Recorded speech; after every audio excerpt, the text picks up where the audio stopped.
जय श्री राम मेरे मित्रों, कैसे हैं आप सभी। उम्मीद है सभी अच्छे होंगे। तो फ्रेंड्स, मैं नमन वर्मा आज आपके लिए लेकर के आया हूँ एक धमाकेदार वीडियो। तो ये आज जो वीडियो है वो है कुरान ट्रांसलेशन शॉर्ट क्लिप्स के चैनल का वीडियो। इनके चैनल को आप सब्सक्राइब करें जा करके, ठीक है। और जो वीडियो का टाइटल है वो है कुरान व्हाट से अबाउट काश। तो कुरान ट्रांसलेशन उर्दू ये वीडियो है। बाकी अभी मुझे समझ कुछ भी नहीं आया है, पहले हम देखते हैं वीडियो तब कुछ समझ आएगा तो फिर डिस्कस करेंगे इसके बारे में।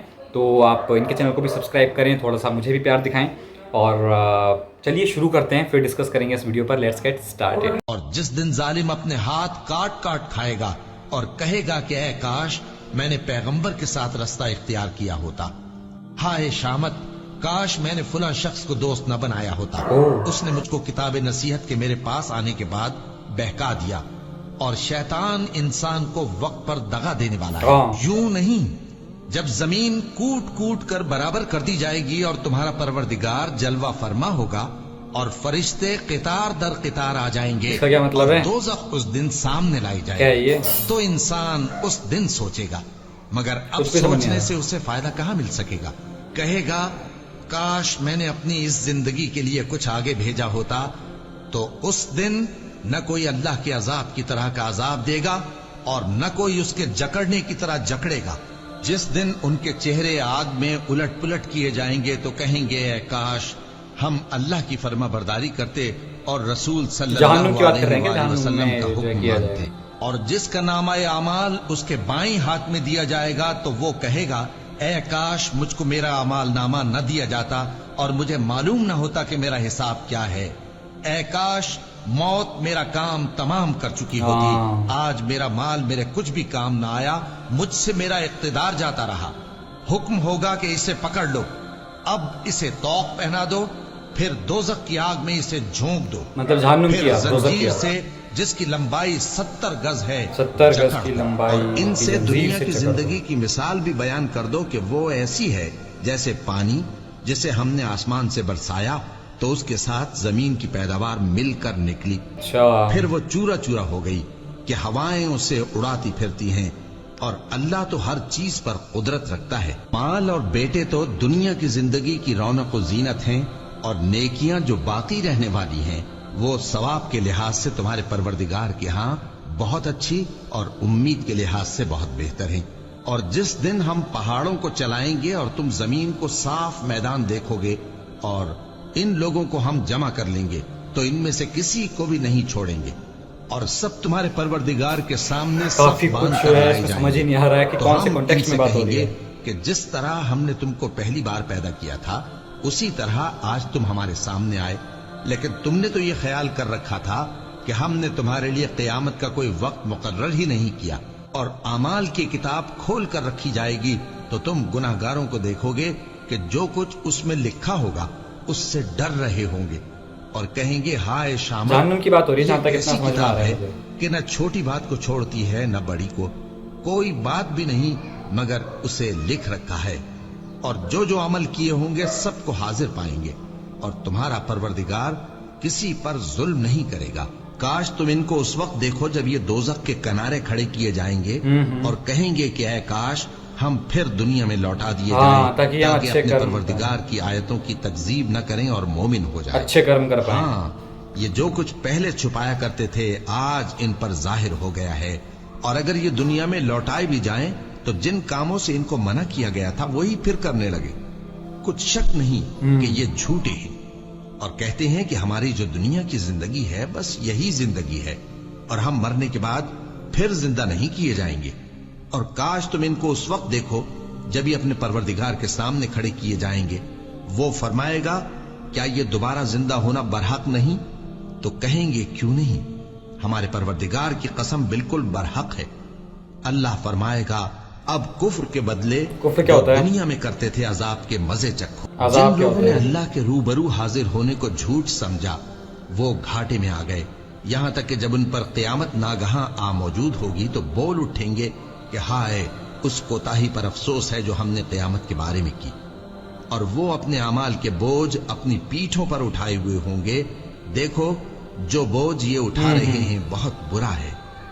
और दुनिया की जिंदगी तो एक खेल और मशगला है और बहुत अच्छा घर तो आखिरत का घर है, यानी उनके लिए जो अल्लाह से डरते हैं। अच्छा, आखिरत का घर नहीं? मतलब जो ये लोग इसी तरह गफलत में रहेंगे यहाँ तक कि जब इनमें से किसी के पास मौत आ जाएगी तो कहेगा कि ऐ परवरदिगार, मुझे फिर दुनिया में वापस भेज दे ताकि मैं उसमें जिसे छोड़ आया हूँ नेक काम कर पाऊं। हरगिज नहीं, ये एक ऐसी बात है कि वो इसे जबान से कह रहा होगा और इसके साथ अमल नहीं होगा।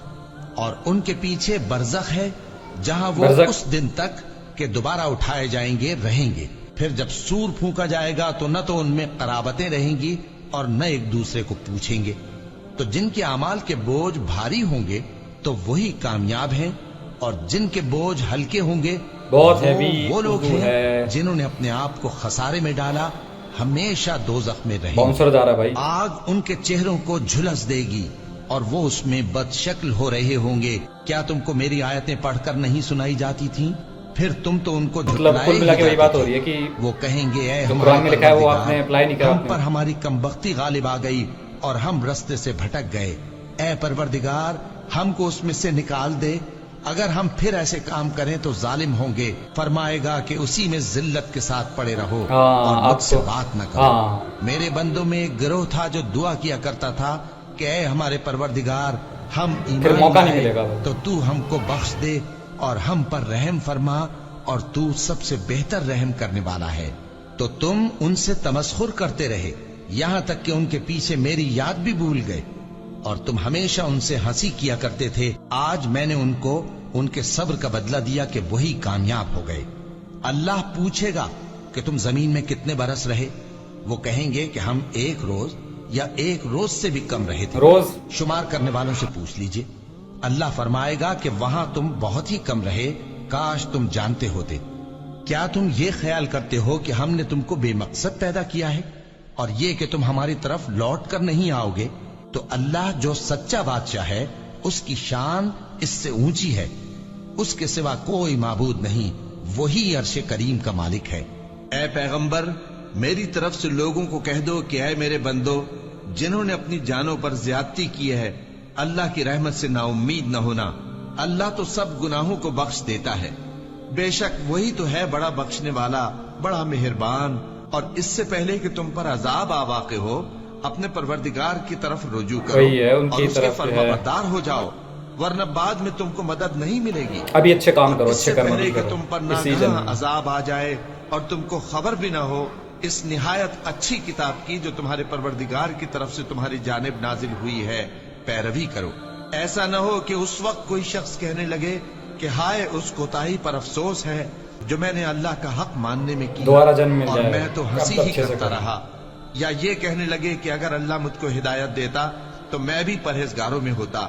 या जब अजाब देख ले तो कहने लगे कि अगर मुझे फिर एक दफा दुनिया में जाना हो तो मैं नेकूकारों में हो जाऊं। इरशाद होगा, क्यों नहीं, मेरी आयतें तेरे पास पहुंच गई थी मगर तूने उनको झुटलाया और शेखी में आ गया और तू काफिर बन गया।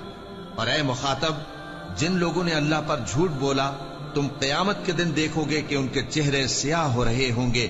क्या तकब्बुर करने वालों का ठिकाना दोज़ख में नहीं है? और जो परहेजगार हैं उनकी कामयाबी के सबब अल्लाह उनको नजात देगा, न तो उनको कोई तकलीफ पहुंचेगी और न वो गमनाक होंगे। अल्लाह ही हर चीज का पैदा करने वाला है और वही हर चीज का निगरान है। उसी के पास आसमानों और जमीन की कुंजियां हैं, और जिन्होंने अल्लाह की आयतों से कुफ्र किया वही नुकसान उठाने वाले हैं। कुफ्र किया मतलब उनकी जो है कि अवहेलना करी, उनकी बात नहीं मानी, ये है।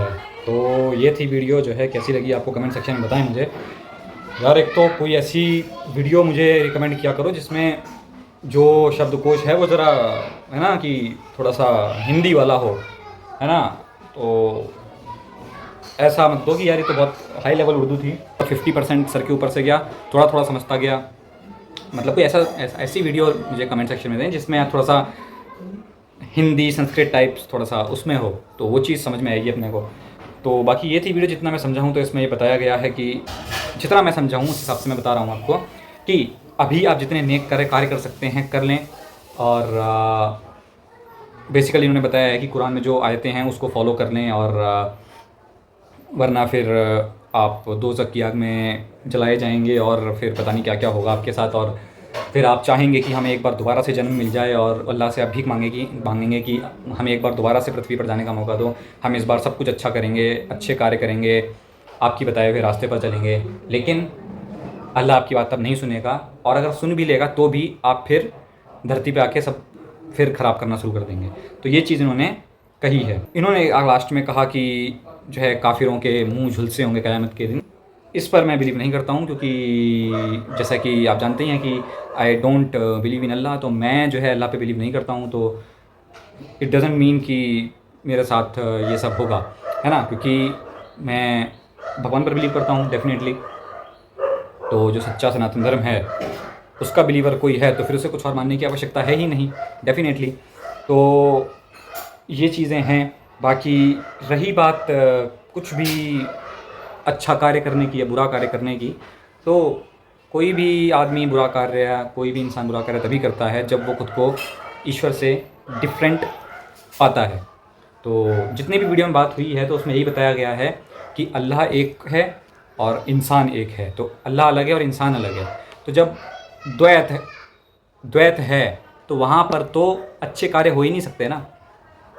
ये बहुत डीप मीनिंग है, ये मैं पूरे सनातन की बात कर रहा हूँ, जो कॉन्सेप्ट है पूरा हमारा। तो हमारा जो कॉन्सेप्ट है वो है अहम ब्रह्मास्मि, आप ही परमात्मा हो, मैं ही ईश्वर हूँ। तो ये कॉन्सेप्ट है। तो जब मैं ही ईश्वर हूँ तो मैं कोई गलत कार्य क्यों करूँगा? डेफिनेटली। तो मैं ही ईश्वर हूँ, इसका अर्थ जो है अत्यंत गहरा है। इसे आप ऐसे नहीं कह सकते कि अरे ये तो खुद को ईश्वर कैसे कह सकते हैं। इसका अर्थ इतना गहरा है कि आपको में भी कई जन्म लग जाएं इसको समझने में, और आप थोड़े इंटेलिजेंट है तो कई साल लग सकते हैं आपको। तो इसका अर्थ जो है इतना डीप है, अहम ब्रह्मास्मि का जो अर्थ है कि भगवान के सिवा कुछ है ही नहीं, भगवान के सिवा दूसरा कुछ है ही नहीं। ठीक है, जितनी भी इंसान हैं, जानवर हैं, पेड़ पौधे हैं, ये दुनिया है, ऐसी अनंत दुनियाएं हैं, ब्रह्मांड हैं, गैलेक्सीज़ हैं, पूरा यूनिवर्स है, ऐसे बहुत सारे यूनिवर्सेस, मल्टीवर्स, सारा कुछ इस ईश्वर के अंदर है। तो जब सब कुछ ही उस ईश्वर के अंदर आ गया तो वो ईश्वर का जो एक मैं है, उसके अलावा तो कोई दूसरा मैं हुआ ही नहीं ना। ईश्वर के अलावा कोई दूसरा है ही नहीं, तो मैं भी ईश्वर के अंदर आ गया। ठीक है, और ईश्वर मेरे अंदर आ गया। तो ये बहुत ही एक डीप कॉन्सेप्ट है कि मैं ही ईश्वर हूँ, मुझ में ही ईश्वर है। मैं बिलीव नहीं करता कि आपको आग में जलाया जाएगा और ये सब कराया जाएगा। उनके साथ ये सब चीज़ें होंगी जिन्हें धर्म का ज्ञान नहीं है, जो खुद को उस ईश्वर से अलग मानते हैं। तो उनके साथ तो ये सब होना जायज़ है, क्योंकि उनके साथ तो होगा ही होगा। पर जिसने खुद को ईश्वर ही मान लिया है तो फिर तो कोई प्रॉब्लम ही नहीं रही ना भाई। अहम ब्रह्मास्मि, मैं ही परमात्मा हूँ, बात खत्म हो गई वहीं पे, दैट्स इट। क्योंकि भगवान कृष्ण, भगवान जो साक्षात भगवान हैं, कृष्ण जी ने कुरुक्षेत्र में कहा है कि मैं ही परमात्मा हूँ, मैं ही ईश्वर हूँ, आई एम द गॉड। और तुम भी मैं ही हूँ, तू और मैं अलग अलग नहीं है, मैं और तू एक ही है। कोई अद्वैत मतलब द्वैत नहीं है, अद्वैत है, दो लोग नहीं है, एक ही है, और वो एक ईश्वर है, उसी के अंदर सब कुछ है। तो ये कॉन्सेप्ट है, और एक बहुत ही वाइड कॉन्सेप्ट है ये। इसमें कोई ऐसा जिक्र नहीं आता कि जो है काफिर आफिर और ये सब। ये तो एक बहुत संकीर्ण छोटी सोच वाली बात हो गई।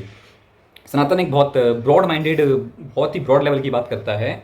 सनातन के अंदर सब कुछ आ गया। रिलीजन्स तो छोड़ दें आप, सनातन कोई रिलीजन नहीं है, सनातन इज़ अ धर्म। बाकी सारे जितने भी हैं वो सारे मज़हब हैं। तो सनातन एक धर्म है। तो धर्म इकलौता एक ही है जो हमेशा से था, है और हमेशा रहने वाला है, वो सनातन है। तो उस सनातन के अंदर सब आ गए, सारे मज़हब उसके अंदर आ गए, सारी गैलेक्सीज उसके अंदर आ गई, सारे यूनिवर्स, मल्टीवर्स, सन, मून, सूरज, चंद्रमा, पृथ्वी, तारे, सब तारामंडल उसी सनातन के अंदर आ गया। ठीक है, तो कोई दूसरी चीज़ बची ही नहीं, कोई दूसरी चीज़ बची ही नहीं, कुछ पाने के लिए बचा ही नहीं। ठीक है, गलत कार्य क्या होता है? जैसे आप कह सकते हैं कि लालच, कि मुझे ये मिल जाए, मुझे पैसे मिल जाएं, ये लालच है ना? लालच सही है क्या? नहीं है ना, सही, गलत है ना? तो जब आपके अंदर सब कुछ आ गया, आपको ये चीज़ समझ में आ गई कि मेरे ही अंदर अमीर से अमीर आदमी है और मेरे ही अंदर गरीब से गरीब आदमी भी है, मेरे ही अंदर सुंदर से सुंदर लोग हैं, मेरे ही अंदर सबसे बदसूरत से बदसूरत लोग हैं, मेरे ही अंदर सर्दी है, मेरे ही अंदर गर्मी है, मेरे ही अंदर दिन है, मेरे ही अंदर रात है, सब कुछ मेरे अंदर। तो पाने के लिए बचा क्या? सब तो आपके अंदर है। जितना आपको अपनी आंखों से बाहर दिख रहा है वही सब आपके माइंड में है। माइंड में वो कुछ भी, माइंड में वही आएगा जो आपने आज तक अनुभव किया है अपनी पंचेंद्रियों से। तो वो सब जब आपके माइंड में है, जो आप देख रहे हैं पूरे विश्व को, ठीक है, उसके अलावा तो कुछ भी आपके माइंड में आ नहीं सकता। आपके माइंड में वही आएगा जो आपने आज से बचपन से अभी तक देखा है या सुना है या अनुभव किया है डेफिनेटली। तो कोई अलग सा थॉट आपको नहीं आ सकता, ठीक है। ये एक बहुत डीप कॉन्सेप्ट है, इसे समझने में बहुत टाइम लग जाएगा आपको। होपफुली थैंकफुली मैं इस चीज़ को कह सकता हूँ डंके की चोट पे कि इतना अपने को है कि इतना समझ आ गया है अपने को। तो ये चीज़ बहुत आवश्यक है। अगर आप नहीं समझते हैं और आप दूरी रखते हैं ईश्वर में और खुद से, ईश्वर को अलग मानते हैं और खुद को अलग मानते हैं, तो डेफिनेटली फिर आपके साथ जो है आग में, जहन्नुम में जो भी होना है वो सब होगा। तो जो खुद को ईश्वर के साथ एक मानता है, ईश्वर को अलग मानता ही नहीं, ठीक है, फिर सब बेस्ट है, ठीक है। यहाँ पर एक सवाल उठेगा कि अब ईश्वर जब एक है तो फिर आप मूर्ति पूजा क्यों करते हैं। मूर्ति पूजा का मैंने आपको कॉन्सेप्ट पहले भी बताया है कि भगवान राम की मूर्ति हो, भगवान कृष्ण की मूर्ति हो, भगवान शिवलिंग हो, माता की कोई मूर्ति हो, सारे कुल मिलाकर के एक ही हैं, एक भगवान हैं। उन सबके रूप इतने सारे हैं, उनका भक्त जिस रूप में उन्हें देखना चाहता है वे उस रूप में लीला करते हैं। कोई भक्त चाहता है कि भगवान उनके घर जो है बेटे के रूप में आए, तो वो बेटे के रूप में अवतार ले लेते हैं भक्त की इच्छा रखने के लिए, ठीक है। तो ये है, कभी एक भाई के रूप में आते हैं, तो ये उनके रूप चल रहे हैं, लीला चल रही है, सब कुछ। Life is acting, life is an acting. तो एक्टिंग ही है सब कुछ, यहाँ पर रियल कुछ भी नहीं है, सब कुछ एक्टिंग है, ठीक है। तो और ऐसा भी कुछ नहीं है कि असली घर हमारा जो है कि कहीं और है ना, हमें कहीं और जाना है, ऐसा भी कुछ नहीं है। जहाँ आप हैं वहीं पे हैं, वही सच है, ठीक है। मैं आपसे एक नॉर्मल सी बात कहता हूँ कि सबसे तेज चीज़ क्या है, सबसे गतिमान वस्तु क्या है। आप कहेंगे speed of light. Speed of light को छोड़ दें, वो कुछ भी नहीं है। सबसे गतिमान जिसकी रफ्तार सबसे तेज है, कमेंट सेक्शन में बता दें आपको पता हो तो, इतने ज्ञानी अगर आप हैं तो नहीं पता है तो मैं बताता हूँ। कई लोग बोलेंगे मन की गति सबसे तेज़ है, क्योंकि मन से हम चाहें तो 1 सेकंड के अंदर चंद्रमा पे पहुँच सकते हैं, ठीक है। कहीं पे भी हम, कि देश विदेश में तुरंत पहुँच सकते हैं। अमेरिका ठक करके सोचा, न्यूयॉर्क सिटी में पहुँच गए, ठीक है। पर मन से भी तेज़ एक और चीज़ है, मन से भी तेज़ जो है ना, वो है वर्तमान, प्रेजेंट। क्योंकि या तो आदमी पास्ट में जीता है या फ्यूचर प्लानिंग में जीता है, प्रेजेंट में कभी नहीं जीता है, ठीक है। प्रेजेंट में जीना यानी उस ईश्वर के साथ जीना, पास्ट एंड फ्यूचर में जीना यानी उस ईश्वर से कट ऑफ करके जीना। तो अगर आप पास्ट और फ्यूचर में जी रहे हैं तो आप पूरी तरीके से ईश्वर से कट हैं, और आप प्रेजेंट में जी रहे हैं तो आप ईश्वर के साथ हैं। और प्रेजेंट में आप कैसे जिएंगे, इसकी विभिन्न विधियां हैं, थ्रू मेडिटेशन, थ्रू ध्यान मुद्रा, chakra balancing, crown chakra to root chakra, सारा बैलेंसिंग हम कर सकते हैं। विबग्योर जो है, जो आप देखते हैं रेनबो बनता है, तो VIBGYOR ये पूरी आपकी स्पाइनल कॉर्ड में है, जो कि आप ध्यान मुद्रा में जब जाते हैं, सनातन धर्म में सब कुछ बताया गया है।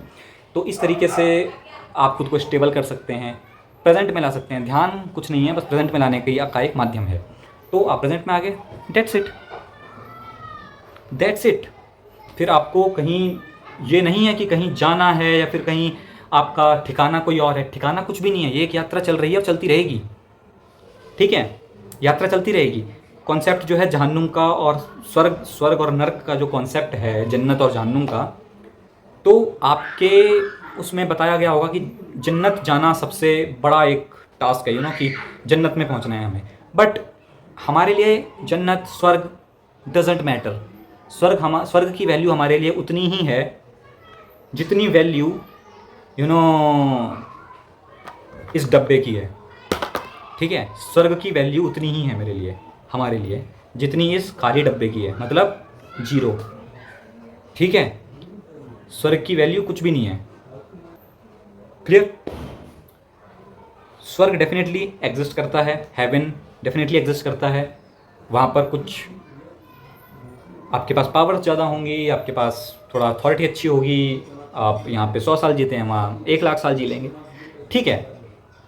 But at the end of the day मरता ब्रह्मा भी है, तो सिर्फ एक वो ईश्वर ही है जो अविनाशी है, बाकी सब तो विनाश, सबका विनाश होगा भाई, है ना। आज नहीं तो कल होगा जरूर। इंसान का विनाश 100 साल में हो जाएगा, किसी देवता का विनाश 1 करोड़ साल में होगा, पर होगा उसका भी। ठीक है, हेवन का मालिक, जन्नत का जो मालिक है वो आज कोई बैठा है, कल हम में से कोई होगा, परसों कोई और होगा, क्योंकि वो भी मरते रहेंगे। स्वर्ग से ऊपर कभी आप कोई लेवल ले आए, हमारे लिए उसकी कोई वैल्यू नहीं है। ठीक है, उसके हमारे लिए एज सनातन धर्म में बता रहा हूँ, हमारे लिए उसकी कोई वैल्यू नहीं है। हम बिलीव करते हैं प्रेजेंट में रहने को। प्रेजेंट में रहना सीखना एक कला है। अगर आप प्रेजेंट में रह पाते हैं तो मुझे कमेंट सेक्शन में बताएं कि आप में से कितने बंदे हैं जो प्रेजेंट में रह पाते हैं, जो कभी पास्ट का नहीं सोचते। कमेंट सेक्शन में बताएं मुझे कि जिनके थॉट उनके कंट्रोल में है और पास्ट के थॉट्स उनको परेशान नहीं कर सकते, फ्यूचर भी उन्हें परेशान नहीं कर सकता, बस वो प्रेजेंट में जीते हैं। ऐसा कौन कौन है मुझे कमेंट सेक्शन में बता दें। ठीक है, बता दें मुझे कमेंट सेक्शन में। बाकी प्रेजेंट में रहना इज़ अ कॉन्सेप्ट, आपको प्रेजेंट में रहना है तो ये एक साइंटिफिक चीज़ है, इसको किया जा सकता है। बाकी जलाने वाली बात, जला दिया जाएगा जहन्नुम में और ये हो जाएगा वो हो जाएगा, it's like are you kidding me, it's just like a joke, you know. तो ये जोक से ज़्यादा और कुछ नहीं है। तो प्रेजेंट में आए, हकीकत देखें, हकीकत क्या है। हकीकत यही है जो मैंने आपको बताई है। आप समझते हैं तो वेल एंड गुड, हालांकि समझना ऐसे बहुत मुश्किल है, इतना आसान है नहीं। तो समझें आप इसे, अगर समझ सकते हैं तो।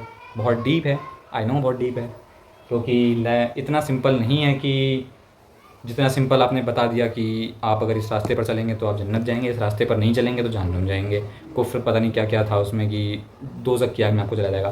क्या इतना सिंपल है क्या? लाइफ इतनी सिंपल हो गई क्या कि मैंने अच्छे काम किए मैं जन्नत पहुंच गया, मैंने बुरे काम किए मैं दोज़ख की आग में चला गया? It's not that simple bro, it's not that simple.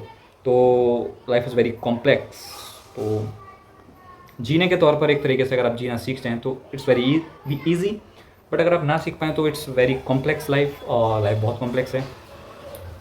ठीक है, तो इतना आसान नहीं है जितना इसमें बताया गया था, ऐसा कुछ भी नहीं है।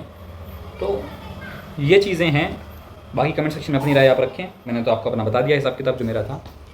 तो मैं तो अपनी तरफ से पूरा क्लियर हूँ, मुझे तो ऐसा कोई प्रॉब्लम है नहीं। ठीक है, तो मैं तो अपनी तरफ से क्लियर हूँ कि आई एम विद गॉड, तो मुझे कोई समस्या है नहीं और ना कभी हो सकती है। ठीक है, क्योंकि समस्या तो उसको होगी ना जो ईश्वर को अलग मानता है, सोचता है कि ईश्वर कोई आसमान में बैठा हुआ खुदा है जो हमारे कर्मों को देख रहा है कि ये बंदा पाप कर रहा है कि क्या कर रहा है। पाप करेगा तो मैं इसे आग में झुलसाऊँगा, और अच्छे काम करेगा तो इसे जन्नत परोस दूंगा, है ना। उनके लिए प्रॉब्लम है ना, पर मेरे लिए क्या प्रॉब्लम है? जिसने ईश्वर को पकड़ लिया है उसे क्या प्रॉब्लम है? उसे कोई प्रॉब्लम नहीं है।